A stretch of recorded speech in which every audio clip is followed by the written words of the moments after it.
దేవునికి స్తోత్రం. దేవుని మహాకృపను బట్టి, దేవుని దయను బట్టి మనందరం నూతన సంవత్సర దయాకిరీటం పొందుకున్నాం.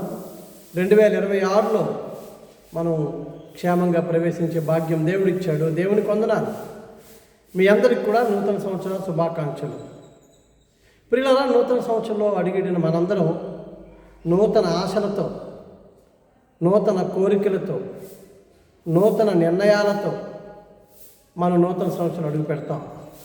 నూతన సంవత్సరం అడుగుపెట్టినప్పుడు దేవుని కొరకు ఏదో చేయాలని, లేకపోతే నీ జీవితంలో కానీ, నీ పిల్లల పట్ల కానీ, నీ కుటుంబం పట్ల కానీ, సంఘ పట్ల కానీ ఏదో ఒకటి అనుకుంటాం చేయాలని.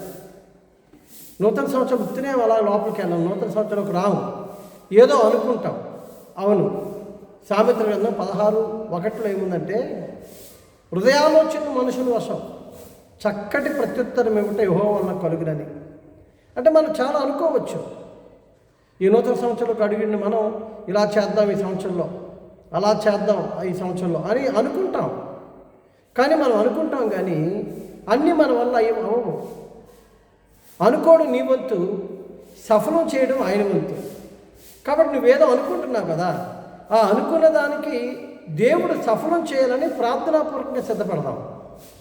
మీకు కొన్ని మాటలు చెప్పిన ఉదాహరణకి, న్యాయాధిపతుల గ్రంథం 16వ అధ్యాయంలో సంసోను చరిత్ర ఉంది కదా. సంసోను గురించి ఏమని రాయబడి ఉందంటే 20వ వచనంలో, నేను విరజిమ్ముదిని అనుకునేను. శత్రువులు ఫిలిష్తీయులు వచ్చి మీద పడుతున్నప్పుడు నేను విరజిమ్ముతాను. అప్పట్లాగే నేను చిన్నోడిని ఏంటి, గాడు దవడ ఎముకతో 1000 మందిని కొట్టినోడిని, సింహాన్ని చీల్చినోడిని, కాబట్టి నేను విరజిమ్మేస్తాను, నేను చేసేస్తాను అనుకున్నాడు. విరజిమ్మాడా? తిరగలు ఇసిరాడు. చాలాసార్లు మనం అనుకుంటాం, మన శక్తిని బట్టి, మన బలాన్ని బట్టి, మనకున్న బ్యాక్గ్రౌండ్ని బట్టి. కానీ దేవుని కృప లేకపోతే నువ్వు సాధించలేవన్న సంగతి గుర్తెరుగు.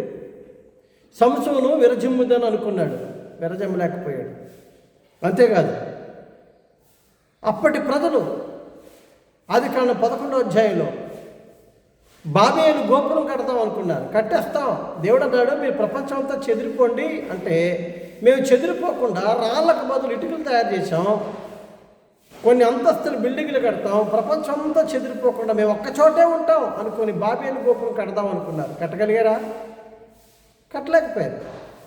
దేవుని ప్రియబిడ్డలారా, యోహాను సువార్త 21వ అధ్యాయం మీరు చూస్తే, అక్కడ పేతురు అంటాడు, యేసు ప్రభు ఆరోహణం అయిపోయాడు, 3వ దినాన యేసు చంపబడ్డాడు, సిలువేయబడి చంపబడ్డాడు, 3వ రోజు లేచారు ఆయన. ఆరోహణ గలిలయ ఒలీవల కొండ మీద నుంచి ఆయన ఆరోహణం అయ్యాడు.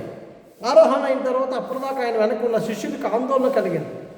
ఇప్పటిదాకా ఆయనతో ఉన్నాం, భోజనం కానీ, బట్టలు కానీ, వస్త్రాలు కానీ, అవసరాలు అన్నీ ఆయన చూసుకున్నాడు. ఇప్పుడు ఎలా మా బ్రతుకు, మా భవిష్యత్తు ఏంటని శిష్యులు ఆందోళన పడుతుండగా పేతురు అన్నా, మరి పెద్దోడు కదా, పెద్దల దగ్గరికి వచ్చి, అన్నా ఏంటి పరిస్థితి, మనం ఏం చేద్దాం అంటే, యోహాను సువార్త 21వ అధ్యాయంలో చాలా ధీమాగా చెప్తున్నాడు. ఏం తెలుసా? ఏమో మీరు ఏమవుతారో నాకు తెలీదు, నాకైతే పడవ ఉంది, నాకైతే వల ఉంది, నాకైతే చిన్నప్పటి నుంచి చేపలు పట్టడం వచ్చు, నాకేం ఇబ్బంది లేదు, మీరేమైపోతారో నాకు తెలీదు, నేను చేపలు పట్టబోచున్నాను అని చెప్పాడు. అలా నేను చేపలు పట్టేస్తాను, నేను బతికేస్తాను, నాకు తిరిగిలేదు అనుకున్నాడు. కానీ యోహాను సువార్త 21వ అధ్యాయం చదవండి, ఒక్క చేప అయినా పట్టలేకపోయాడు. అనుకున్నాడు సంసోను విరజిమ్ముతానని, అనుకున్నారు ఏమిటి బాబేలు గోపురం కడతామని, అనుకున్నారు పేతురు చేపలు పడతానని. యోనా అనుకున్నాడు, దేవుడు అనవసరంగా నిన్నవేకి వెళ్ళమన్నాడు, ఎందుకు వచ్చిన బాధలు నాకు అవి, తర్సీసుకి వెళ్ళిపోతాను, క్షేమంగా ఉంటాను అనుకున్నాడు. వెళ్ళడానికి వాడ రెడీగా ఉంది, కేవ్ అంటే ఛార్జీ డబ్బులు నా దగ్గర ఉన్నాయి, నేను టికెట్ తీసుకుంటాను, నేను వెళ్ళిపోతాను, క్షేమంగా అక్కడ ఉంటాను అనుకున్నాడు. కానీ పిల్లరా, వెళ్ళగలిగాడా? సముద్రంలో పడిపోవాల్సిన పరిస్థితి రాలేదా? కాబట్టి ఈ మధ్య ఈ యొక్క సమయంలో నేను మిమ్మల్ని హెచ్చరిస్తాను, నువ్వేమనుకుంటున్నావు? తప్పు కాదు అనుకోవడం, కానీ దేవుని కృప నీకు తోడు లేకపోతే సాధించలేవు. అందుకే బైబిల్ చెప్తుంది, నాకు వేరుగా ఉండి మీరేమీ చేయలేరు. యోహాను సువార్త 15వ అధ్యాయం 5వ వచనం. కాబట్టి దేవుని బిడ్డలారా, చాలాసార్లు మనం మనకున్న కష్టాలు బట్టి నశించిపోతాం అనుకుంటాం. ఇక నా భవిష్యత్తు లేదు, ఇంక ఇదే మనకు ఆకారం అనుకుంటాం. మార్క్స్ వార్త 4:35 నుంచి మనం చదివితే శిష్యులు అన్నారు యేసుప్రభు, నాయనా మేము నశించిపోవచ్చున్నాము, నీకు చింత లేదా అన్నారు. అంటే వాళ్ళు నశించిపోతున్నారు అనుకున్నారు. అదే ఆఖరి రాత్రి అనుకున్నారు. వాళ్ళు మునిగిపోతాం అనుకున్నారు, వాళ్ళు చనిపోతాం అనుకున్నారు. చనిపోయారా? దేవుడు బతికించలేదా? సముద్రాన్ని నెమ్మలించమని చెప్పి గద్దించి, గాలిని గద్దించి వారు బ్రతికించాడు. దేవుని స్తోత్రం. దేవుని వింటారా? చాలాసార్లు మన మీద కుట్ర పన్నోళ్ళు. హామాన్ ఏమనుకున్నాడు? మొర్దెకైని కానీ యూదుని కానీ చంపడం చిన్న పని అనుకున్నాడు. ఎస్తేరు గ్రంథం 3వ అధ్యాయం మీరు చూడండి, 6వ వచనం ఉంటుంది. అదంత పని, మొర్దెకైని చంపడం నాకైనా పెద్ద పనా? నాకు అధికారం ఉంది, నేను చెప్పిన మాట రాజు అంటున్నాడు అని ఊరికై పాతాడు. మొర్దెకైని చంపగలిగాడా? 7వ చెప్తున్నాను కాబట్టి ఇన్ని విషయాలు మీకు చెప్తున్నాను. చూడండి, త్వరగా జ్ఞాపకం చేస్తాను. సంసోను విరజిమ్ముదాం అనుకున్నాడు, విరజిమ్మలేకపోయాడు. బాబేలు గోపురం కడదాం అనుకున్నారు, కట్టలేకపోయారు. పేతురు చేపలు పట్టగలను అనుకున్నాడు, పట్టలేకపోయాడు. యోనా తర్షీసుకి వెళ్ళిపోతాను అనుకున్నాడు, వెళ్ళలేకపోయాడు. శిష్యులు చనిపోతాం అనుకున్నారు, కానీ బ్రతికారు. హామాను మొర్దెకైని చంపేయగలను అనుకున్నాడు, చంపలేకపోయింది. 7వది, యోసేపు అన్నదమ్ములు యోసేపుకి దండం పెట్టకూడదు అనుకున్నారు, పెట్టక తప్పలేదు. కాబట్టి నువ్వు అనుకుంటున్నావు, కానీ నువ్వు అనుకున్నా దేవుని కృప నీకు తోడవకపోతే, దేవుడు నీ కార్యాలను సఫలం చేయకపోతే, దేవుడు నీ ఆలోచనలు నెరవేర్చకపోతే, దేవుని సహాయం నీకు లేకపోతే యు కాంట్, నువ్వు చేయలేదు. అంచేత నువ్వు కృషి చేయొద్దని నేను అంటలేదు. నీ కృషికి దేవుడి కృప తోడవ్వాలని గుర్తెరిగి ప్రయత్నాలతో పాటు ప్రార్థన కూడా అధికంగా చేద్దాం. ఆశపడుతున్న మనము ఆధారపడదాం. చెయ్యాలనుకుంటున్న మనము పనిని దేవునికి అప్పగించుకుందాం. దేవుడి నూతన సంవత్సరం నీకు సక్సెస్ ఇస్తాడు.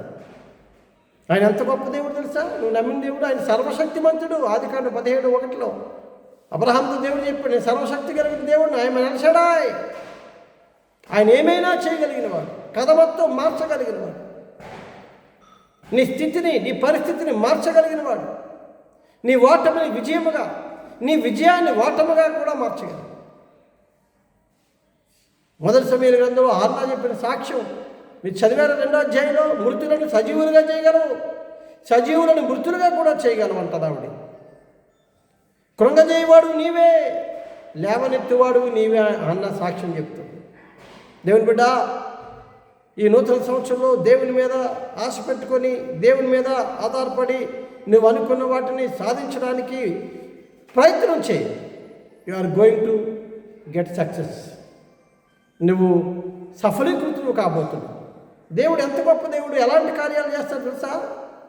మొట్టమొదటిగా కొన్ని మాట చెప్పనా? దేవుని బిడ్డలారా, పేతురు ఏ గలిలయ సముద్రంలో చేపలు పట్టలేకపోయాడో అదే సముద్రంలో అదే పడ వేసి, అదే వల వేసి విస్తారమైన చేపలు పట్టినాడు. చేయలేకపోయాడా? చేయలేదా? లూకాసు వార్త 5వ అధ్యాయంలో విస్తారమైన చేపలు ఇచ్చాడు. యోహాను సువార్త 2వ అధ్యాయంలో 150 చేపలు ఇచ్చాడు. ఈ జీవితంలో నువ్వు ఏది ఓడిపోయావో, ఏది చేయలేకపోయావో, దేవుని మీద నువ్వు ఆధారపడి అప్పగించుకుంటే దేవుడు నీ చేత ఆ పని చేయించడానికి సిద్ధంగా ఉన్నాడు ఈ సంవత్సరంలో. అంతేకాదు పిల్లరా, మోషే ఎవరికి భయపడి పారిపోయాడు ఐగుప్తు నుంచి? ఫరోకే కదా. ఫరోకు భయపడి పారిపోతే ఓ 40 సంవత్సరాల తర్వాత దేవుడు మళ్ళీ తిరిగి వచ్చి అదే మోషేను అదే ఫరోకి దేవుడిగా చేశాడు కదా. 7:1 నిర్గమ 7:1 చూడండి, నేను ఫరోకుని దేవుడిగా నియమించితేనే అంటాడు. ఎంత గొప్ప దేవుడు మన దేవుడు. ఏ గలిలయ సముద్రంలో చేపలు పట్టలేకపోతే అక్కడే చేపలు ఇచ్చాడు. ఏ ఫరోకి భయపడి పారిపోయాడో ఆ ఫరోకి దేవుడిగా చేశాడు. దేవుడు చేసే అద్భుత కార్యాల గురించి మరొక మాట చెప్పిన.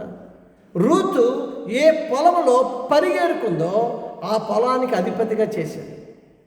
ఏ పొలంలో పరిగెరుకుని బిడ్డగా జీవించిందో అదే పొలంలో ఆయన అధిపతిగా చేయగలిగాడు. హామాను మొర్దెకై కొరకు పాతిన ఉరికొయ్యను మొర్దెకై బదులు హామానే ఉరి తీయబడ్డానికి దేవుడు కార్యం చేశాడు. మొర్దెకైకి ఏమైనా రికమెండేషన్ ఉందా? రాజకీయ పలుకుబడి ఉందా? మొర్దెకైకి ఎవరైనా సపోర్ట్ చేశారా? దేవుడే ఇన్వాల్వ్ అయ్యి కార్యాన్ని ఎలాగ సాల్వ్ చేయాలో తెలిసిన వాడే. పెద్ద సమస్యను సింపుల్గా దేవుడు తేల్చేశాడు. నీ సమస్యలు మబ్బు వీడిపోయినట్టుగా వేడి చేయగలరు దేవుడు. ఈ నూతన సంవత్సరంలో నూతన ఆశలతో అడిగిడి ఏదేదో అనుకుంటున్నావేమో అనుకో, తప్పు కాదు, అనుకో, ఆశపడు, ఆధారపడు దేవుడి మీద, దేవుడికి అప్పగించుకో. ఈ నూతన సంవత్సరంలో ఒక దైవజనుడిగా మిమ్మల్ని అందరినీ నేను ఆశీర్వదిస్తున్నాను. మీ ఆశలు తీర్చును గాక, మీరు అనుకున్నవి సాధించగలిగిన సామర్థ్యము దేవుడు మీకు ఇచ్చింది గాక. అయితే ఆయన మీద ఆధారపడదాం. దావీదు అంటున్నాడు, యెహోవాయే నాకు ఆధారం అంటాడు. యెహోవాను ఆశ్రయించి వారికి ఏ మీద కొదువు చేయనంటాడు. అందుకే ఆఖరిగా మాట ముగించే ముందు చెప్తున్నాను. సామెతల గ్రంథం 16 హృదయ ఆలోచనలు మనుషుని వశం, సరైన ప్రత్యుత్తరమిచ్చుట దేవుడు వల్ల కలుగునంటాడు. కాబట్టి దేవుని బిడ్డలారా, ఆశపడదాం, అనుకుందాం, కానీ దేవుడి మీద ఆధారపడదాం, ఆయన కృపకు అప్పగించుకుందాం. దేవుని కృప మీకు తోడై ఉండి మిమ్మల్ని సఫలీకృతులుగా చేయునుగాక. ఆమేన్.